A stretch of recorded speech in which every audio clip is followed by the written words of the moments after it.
अध्याय 24 अन्त्यका दिनका चिन्हहरू। त्यसपछि यीशु मन्दिरबाट निस्केर जान लाग्नुहुँदा उहाँका चेलाहरू उहाँलाई मन्दिरका भवनहरू देखाउन भनी उहाँको नजिक आए। तर उहाँले तिनीहरूलाई भन्नुभयो, तिमीले यी सब देख्छौ होइन त? साँच्चै म तिमीहरूलाई भन्छु, एउटा ढुङ्गामाथि अर्को ढुङ्गा रहने छैन, प्रत्येक भत्काएर फालिनेछ।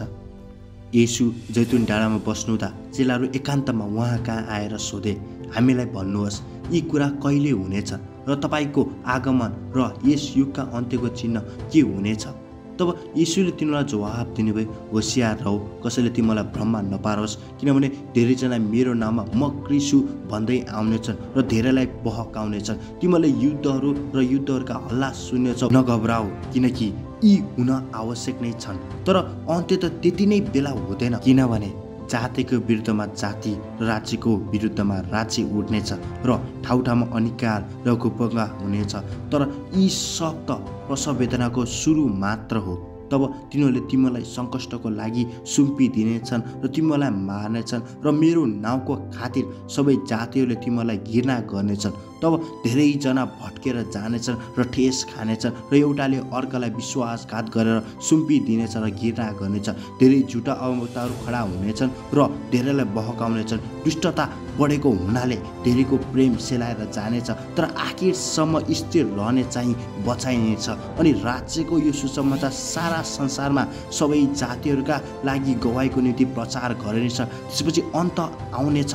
यसकारण जब तिमीले दानियल अगमवक्ताबाट बोलिएको विनाशकारी घृणित थोक पवित्र स्थानमा खडा भएको देखौला, तब यहुदियामा हुनेहरू पहाडतिर भागुन्, कौशीमा हुनेहरू आफ्ना घरमा भएका सामान निकाल्नलाई तल नझरुन्, खेतबारीमा हुने आफ्नो खास्टो लिन फर्की नआउन्। हाय गर्भवती र दुध खुवाउनेहरूलाई ती दिन, तर हिउँदमा वा शपथमा तिमीहरू भाग्न नपरोस् भनी प्रार्थना गर, किनकि त्यस बेला यस्तो महासङ्कष्ट हुनेछ जो जगतको सुरुदेखि अहिलेसम्म भएको छैन, न त फेरि कहिले हुनेछ। ती दिन नघटाइएका भए कोही मानिस बाँच्न सक्ने थिएन, तर चुनेकाहरूका निम्ति ती दिन घटाइनेछन्। तब तिमीहरूलाई कसैले हेर क्रिस्ट यहाँ छन् कि त्यहाँ छन् भन्यो भने विश्वास नगर, किनकि झुटा क्रिस्टहरू र झुटा अगमवक्ताहरू खडा हुनेछन् र हुन सके चुनेकालाई पनि भत्काउनलाई ठुला ठुला चिन्हहरू र आश्चर्यका कामहरू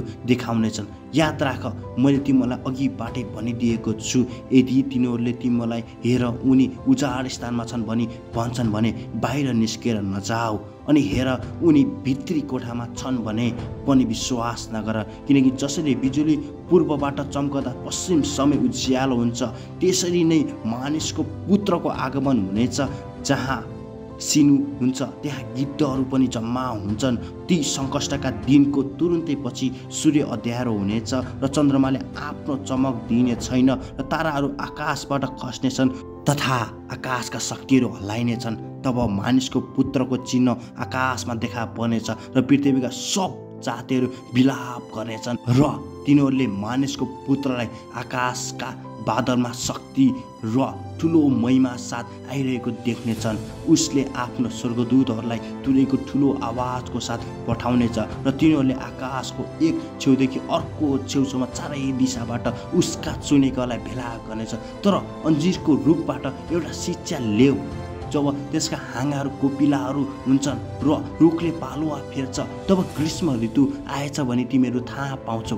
त्यसरी नै तिमीहरूले पनि जब यो सबै कुरा भएका देख्नेछौ, तब ऊ नजिकै ढोकामै छ भनी जान। साँच्चै म तिमीलाई भन्दछु कि यी सबै पुरा नहुन्जेल यो पुस्ता बिति जाने छैन। स्वर्ग र पृथ्वी बितेर जानेछ, तर मेरा वचन बितेर जाने छैनन्। तर त्यस दिन र घडीको विषयमा पिता बाहेक कसैले जान्दैन, न त स्वर्गका दूतहरूले न पुत्रले। मानिसको पुत्रको आगमन नुवाको दिन जस्तै हुनेछ, किनकि जसरी जलप्रलयभन्दा अगाडि नुवा जहाजभित्र पस्ने दिनसम्म मानिसहरू खाइरहेका, पिइरहेका र विवाहबारी गरिरहेका थिए, अनि जलप्रलय आएर तिनीहरू सबैलाई स्वात स्वात्तै बगाई नलगेसम्म तिनीहरूले थाहा पाएनन्। मानिसको पुत्रको आगमन पनि त्यस्तै हुनेछ। त्यस बेला 2 जना खेतबारीमा हुनेछन्, 1 जना लगिनेछ, अर्को छोडिनेछ।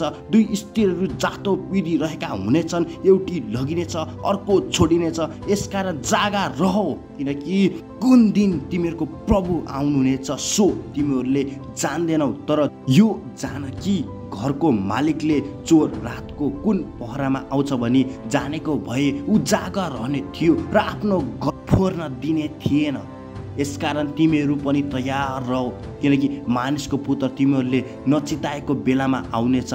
विश्वासी र बुद्धिमान नोकर को हो, जसलाई त्यसको मालिकले आफ्ना परिवारका चाकरहरूलाई ठिक ठिक समयमा खान दियोस् भनी खटाएको हुन्छ।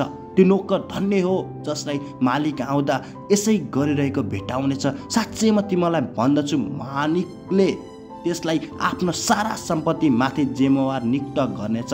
तर यदि त्यस दुष्ट नोकरले मेरा मालिक बिहालो गर्छन् भनी मनमा ठानी आफूसँगै काम गर्ने नोकरहरूलाई पिट्न र वालाहरूसँग खान र पिउन लाग्यो भने त्यस नोकरको मालिक त्यसले नचिताएको दिन र नजानेको घडीमा आइपुग्नेछ अनि मालिकले त्यसलाई कठोर दण्ड दिनेछ र त्यसलाई ढुङ्गेहरूका माझ फालिदिनेछ, जहाँ मानिसहरू रुनेछन् र दारा खिट्नेछन्। यदि तपाईँहरूको केही प्रेयर रिक्वेस्ट छ भने हाम्रो जिमेल र व्हाट्सएपमा कन्ट्याक्ट गर्न सक्नुहुन्छ र लिङ्क चाहिँ डिस्क्रिप्सन बक्समा राखिएको छ।